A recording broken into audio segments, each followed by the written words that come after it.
नमस्कार, मी आहे दीपाली आणि माझ्या चॅनलवर तुमचे स्वागत आहे. मी कथा घेऊन येत आहे, नकळत सारे घडले. भाग 10.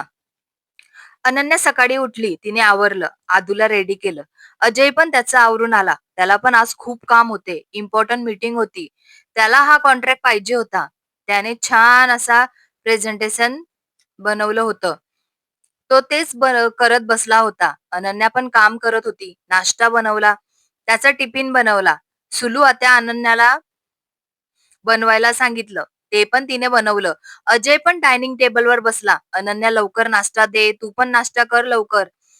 आज आपल्याला ऑफिसला लवकर जायचंय. हो, मी पण येते, लवकरच तयार होते, अनन्या म्हणाली. दोघं त्यांचं आवरून ऑफिसला गेलेले. अनन्या, आज मला खूप काम आहे, अजय म्हणाला. अनन्या म्हणाली, आज पुण्याहून क्लायंट येणार आहे. हे कॉन्ट्रॅक्ट आपल्याला मिळणार ना तर खूप चांगलं होईल. अहो, तुम्हाला कॉन्ट्रॅक्ट मिळणार, तुम्ही टेन्शन नका घेऊ, अनन्या म्हणते. खरंच ना, अजय म्हणाला. अहो, खरंच तुम्हाला मिळेल, ऑल द बेस्ट, अनन्या म्हणाली. थँक यू, अजय म्हणाला. ऑफिसला पोहोचल्यावर दोघं कामाला लागलात. 12 वाजता मीटिंग असते. कॉन्फरन्स रूम मध्ये आलेले असतात. पुण्याचे क्लायंट ते पण आलेले असतात. अजय, मिहीर, अजून एक दोन त्यांच्या कंपनीतले असतात. आज प्रेझेंटेशन देत असतो. मिहीर त्याला मदत करत असतो. प्रोजेक्टवर तो माहिती सांगत असतो. पुण्याच्या क्लायंट अजय प्रेझेंटेशन खूप आवडलेलं असतं. ते लगेचच अजयला कॉन्ट्रॅक्ट देतात. अजय अजय तर खूप खुश होतो. मिहीरला मिठी मारतो. आज तर पार्टी झालीच पाहिजे, मिहीर म्हणाला.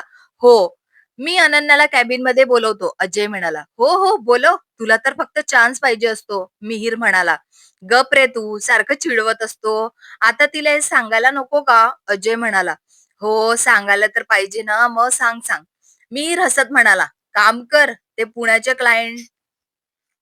क्लायंटला सांग की संध्याकाळी पार्टीला इन्व्हाइट कर. हो, सांगतो, मिहीर म्हणाला. अजय पुण्याच्या क्लायंटला भेटून केबिनमध्ये निघून जातो. अनन्याला फोन करून केबिनमध्ये बोलवतो. अनन्या नॉक करत आतमध्ये येते. किती वेळेस सांगितलंय, नॉक नाही केलं तरी चालेल, अजय चिडूनच म्हणाला. अहो, ती सवय झाली आहे, अनन्या खूप प्रेमाने म्हणाली. मग काय, अजय लगेच पिघडला. सांगा ना, काय झालं, काय क्लायंट काय बोलले, मीटिंग कशी झाली. चांगली झालेली असणार, मला माहिती आहे, अनन्या खूप एक्साइटेड मध्ये म्हणाली. अजय तिला बघूनच खुश झाला. आपल्याला कॉन्ट्रॅक्ट मिळालाय. त्यांना प्रेझेंटेशन आवडलंय, अजय म्हणाला. वाह, मस्तच, तुम्हाला कॉंग्रॅच्युलेशन, अनन्या म्हणाली. तुम्हाला पण, मिसेस पाटील, अजय म्हणाला. अनन्याला पण अनन्याला खूप लाजल्यासारखं होतं. ती काही बोलत नाही. अजय अनन्याजवळ जातो. अनन्याला मिठीमध्ये घेतो. तिच्या कपाळावर होठ ठेवणार की दरवाजा लोटण्याचा आवाज येतो. मिहीर आलेला असतो. त्याला माहिती नसतं अनन्या कॅबिन मध्ये आहे इतका वेळ. सॉरी सॉरी, मिहीर म्हणाला. जायला लागतो. नको जाऊ, थांब आता. काय काम होतं, अजय म्हणाला. अनन्या केबिन मधून लाजून निघून जाते. काय रे, तुम्हाला घरी टाइम नाही मिळत का, इथे ऑफिसमध्ये पण तेच, मिहीर म्हणाला. आम्हाला घरी भेटता येत नाही, सुलू आत्या आलीये तेव्हापासून आम्हाला वेळच भेटत नाही, अजय म्हणाला. मीर थोडा विचार करतो. आत्याला अनन्या आवडत नसेल का, पण अजयला सांगायला नको, त्याची आत्यावर खूप जीव आहे. मिहीर मनातच म्हणाला. काय रे, सांगायला आला होता, विसरला का, अजय म्हणाला. मिहीर भानावर येतो. हं, अरे माझ्याकडे काय काम होतं, अजय म्हणाला. अरे हा, ते संध्याकाळी पार्टीला सांगायला आलो होतो. आपल्या एम्प्लॉईजला इन्व्हाइट केलंय, त्यांना हाफ डे द्यावा लागेल. ओके, देऊन टाक मग, अजय म्हणाला. मी पण अनन्याला घेऊन घरी जातो. 4-5 वाजता येऊ, अजय म्हणाला. ओके, ठीक आहे, मी पार्टीचं बघून घेतो, मिहीर म्हणाला. तू पण लवकर घरी जा आणि लवकर ये, अजय म्हणाला. अनन्याला बोलून अजय घरी निघून जातो. अजयने घरी आल्यावर सगळ्यांना सांगितलं. दिलीप, मालती, सुलू आत्या पण खूप आनंद झाला. मी पार्टीत पाहिजे आता, कविता म्हणाली. संध्याकाळी ऑफिसमध्ये पार्टी आहे, अजय म्हणाला. कविता तर खूपच आनंद होतो. मिहीरला बघता येईल. तुम्ही तुमची तयारी करा, 5 वाजतापर्यंत, नंतर आपण जाऊ. आदू आदू पण तोपर्यंत स्कूल मधून येईल, अजय म्हणाला. हो, अजय रूम मध्ये निघून गेला. त्याच्या मागे अनन्या पण गेली. "अहो, तुम्ही काय घालणार आहे? मला पण सांगा ना, मी काय घालू?" "तिथे बघ ठेवलंय. तुला आणि आदूला आणि माझंही आहे. खूप दिवसांपासून घेऊन ठेवलं होतं. तुला द्यायची आठवणच राहिली नाही." "अहो, खूप छान आहे." अनन्याला तर खूपच आनंद होतो. ती अजय आमच्यासाठी काही घेतलं आहे. सगळ्यांनी थोडा वेळ आराम केला. चहा वगैरे घेऊन तयारीला लागले. अनन्या तयार होत होती. आदू पण तिच्याकडेच होती. दोघी पण रेडी होत होत्या. अनन्या, आदूने सेम लेहंगा घातला होता. सेम कलरचा होता. अनन्याने साधासा मेकअप, केस मोकळे होते. खूप छान सुंदर दिसत होती. आदूने पण तसंच केलं होतं. फक्त मेकअप नाही केला होता. अजयने पण त्यांच्या लेगाला मॅच होईल तसाच कलरचा कुर्ता घातला होता. तिघं पण रेडी होऊन खाली आले. त्यांना बघून सगळे म्हणत होते, "खूप छान दिसताय, खूप सुंदर दिसताय." कविता पण रेडी होऊन आली. "तू पण सुंदर दिसत होती." आता ते ऑफिसमध्ये सगळे जायला निघाले. मिहीर आधीच ऑफिसमध्ये पोहोचला होता. तो पण खूप छान दिसत होता.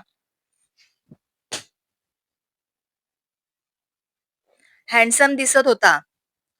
आता ते सगळे ऑफिसमध्ये पोहोचले होते. "अंघोळ कर ना बिंडो." सगळं सांगायला लागतं. स्वागतासाठी आला. कविता तर त्याच्याकडेच बघत होती. मिहीरचं लक्ष कविताकडे गेलं. तो पण एकसारखा तिच्याकडेच बघत होता. भान हरपून. सुलू आता दोघांकडेच बघत होत्या. कविताला खेचलं. ऑफिसमध्ये घेऊन गेल्या. खूप छान असं सजवलं होतं. एक साइडला ड्रिंक कॉर्नर, एका साइडला जेवणासाठी, एका साइडला बसायला, एक साइडला डान्स फ्लॉवर. खूप छान असं तिथं बनलेलं होतं. "वाह! काय मस्त आहे हे," दिलीप म्हणाले. "हो ना, खूपच छान आहे," मालती म्हणाल्या. "मिहीर, ऑसम यार, काय सुंदर डेकोरेशन केलंस तू. सो नाईस," अजय म्हणाला. "थँक यार," मिहीर म्हणाला. सगळे सॉफ्ट ड्रिंक घेतात. त्यानंतर पुण्याचे क्लायंट येतात. त्याचं जोरात स्वागत होतं. अनन्या त्या क्लायंट मधल्या एका व्यक्तीला बघून शॉकच होते. अनन्या त्याला बघून खूप शॉक झाली होती. ते अमेरिकेवरून कधी आले? तो हेमंत होता. त्याला बघून अनन्या शॉक झाली होती. तिच्या विचारातच होते. हेमंतला अनन्या अजून दिसली नव्हती. हेमंत, अजय, मिहीर बाकीच्यांसोबत बोलण्यात व्यस्त होता. आदूंनी अनन्याला हाक मारली. तेव्हा कुठे अनन्याचं लक्ष आदूकडे गेलं. ती हेमंतकडे बघण्यात व्यक्त होती. "हा, बोल ना बेटा, काय पाहिजे?" अनन्या म्हणाली. "मला ज्यूस हवंय," आदू म्हणाली. "बरं चल, मी देते तुला." अनन्या आदूला घेऊन ज्यूस सेंटरकडे गेली. पार्टीमध्ये पार्टी मस्त रंगात आली होती. पण अनन्या मात्र स्थिर नव्हतं. हेमंत तिथे कसं काय आले? त्यांना माझ्याबद्दल काय माहिती पडलं असेल का? असे बरेच विचार तिच्या मनामध्ये होते. डान्स फ्लोअरवर बरेच कपल डान्स करत होते. अजयचं लक्ष अनन्याकडे होतं. त्याला ती जरा अपसेट वाटत होती. आता हिला काय झालं? कोणी बोललं असेल का? अजय मनात म्हणाला. मिहीर पण कविताच्या विचारामध्ये होता. ती खूप छान दिसत होती. तिच्यावरून त्याची नजर हटत नव्हती. कविता पण कंटिन्यू मिहीरकडेच बघत होती. पण सुलू आता डोळे ताणून तिच्याकडे बघत होत्या. सुलूताईला असं वाटत होतं, उगाचच हिला पार्टीला घेऊन आलो. कविता आणि मिहीर नेत्रसुख घेण्यामध्ये व्यक्त होते. त्यांना बाकीच्यांचं काही देणं घेणंच नव्हतं. आता कविताने नीट बघितलं की मिहीर पण तिच्याकडेच बघत आहे. म्हणून तिने दुसरीकडे तोंड केलं. नाहीतर अजयला समजलं तर अजून घोटाळा नको व्हायला. अजयला पण अनन्यासोबत डान्स करायचा होता. पण ती येईल का म्हणून हा विचार करत होता. मिहीर अजयकडे आला. "काय रे, डान्स नाही ना? डान्स कर ना. तुझी पार्टनर तर आहे." "काय माहिती ती हो म्हणेल का नाही?" अजय म्हणतो. "थांब, मी बोलवून आणतो वहिनीला," मिहीर म्हणाला. मिहीर अनन्याजवळ गेला. "काय झालं?" अनन्या म्हणाली. "काही नाही, अजय बोलवत आहे," मिहीर म्हणाला. "बरं, येते." अनन्या मिहीर सोबत जाते. "अहो, काय तुम्ही बोलवलं मला?" अनन्या म्हणाली. "तुला नाही बोलवलं." अजय हा विचार करत होता. मिहीर हसत होता. अजयला समजलं याचं काम असणार. "हो, मी आई डान्स विथ यू?" अजय म्हणतो. "हो," अनन्या म्हणाली. अनन्या आणि अजय डान्स फ्लोअरवर जातात. डान्स करत असतात. आता हेमंतचं लक्ष अनन्याकडे जातं. त्याचं अनन्यावर खूप प्रेम असतं. अजय आणि तिला एवढ्या जवळ बघून त्याला खूप कसं तरी होतं. पण काय करणार? मी सोडलं ना तिला. न सांगता गेलो तर आलोच नाही. आई पण खूप त्रास देत होती. आता ती खूप आनंदी दिसते. मिस्टर पाटील पण चांगले आहेत. ती तिच्या लाईफमध्ये हॅपी असो. बस काही बस बाकी मला काही नको आता. कोणीतरी हेमंतला हाक मारली. तेव्हा कुठे त्याचं लक्ष तिच्यावरून बाजूला झालं. खरंच प्रेम कसं असतं ना, किती पण दूर राहिलं तरी मनातून जात नाही. अजून त्या व्यक्तीच्या जवळ जातो. आपण हेच वेडं प्रेम आहे. डान्स फ्लोअरवर मस्त सॉन्ग चालू होतं. जन्म जन्म जन्म साथ चलना यूं ही, कसम तुम्हें कसम आके मिलना यही, एक जान है भले दो बदन दो जुदा, मेरी होके हमेशा ही रहना, कधी न कहना अलविदा. अजय आणि अनन्या एकमेकांच्या मध्ये डोळे घालून डान्स करत होते. आजूबाजूला काय चालू आहे त्यांना त्यांचं काहीच भान नव्हतं. गाणं संपलं. सगळ्यांचे टाळ्यांचा आवाज झाला. तेव्हा कुठं ते आजूबाजूला बघितलं. सुलू आत्याला खूप राग आला होता. त्यांना त्या दोघांना सोबत बघायचं नव्हतं. त्या ठरवून आल्या होत्या की अजयचं लग्न कविता सोबतच होणार. अनन्याला अजयपासून दूर करायचं, पण ते खूप जवळ येताना दिसत होते.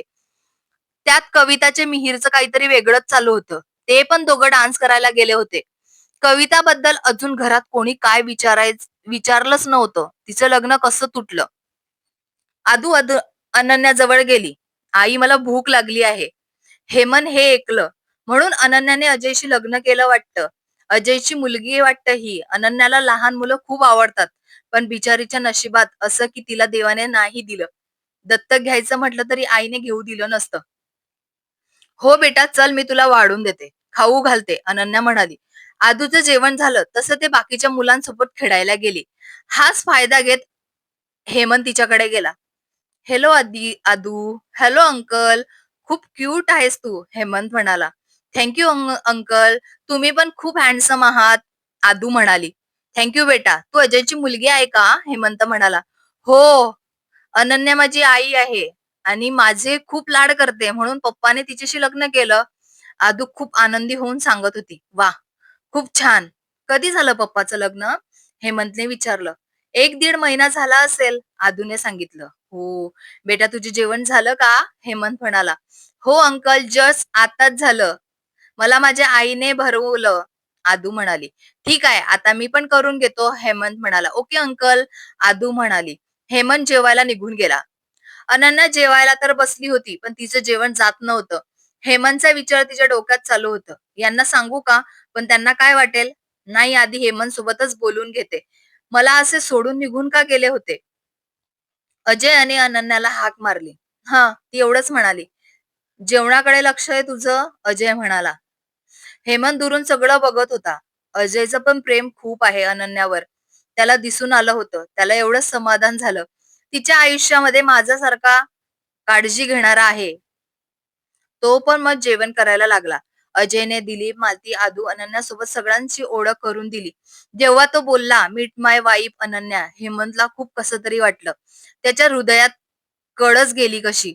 अनन्या पण त्याच्याकडे बघत होती. त्याच्या चेहऱ्यावरचं सगळं दुःख तिला समजत होतं.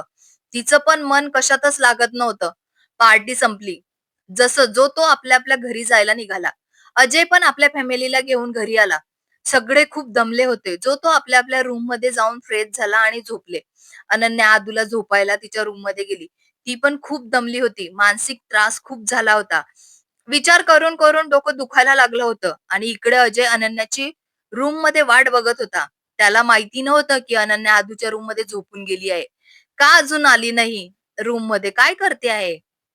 काय माहिती. अजय स्वतःशीच बोलत होता. "एकदा बघून येऊ का? रोज रोज काय? काल पण मीच गेलो होतो. हिला समजत नाही का रात्र झाली आपल्या रूम मध्ये येऊन झोपावं?" त्याला आता खूप राग आला होता अनन्याचा. तसाच तळमळत झोपून गेला. कथा आवडत असेल तर लाईक करा, कमेंट करा. पुढील भाग ऐकायचा असेल तर सबस्क्राईब करा. मला सपोर्ट करा. धन्यवाद.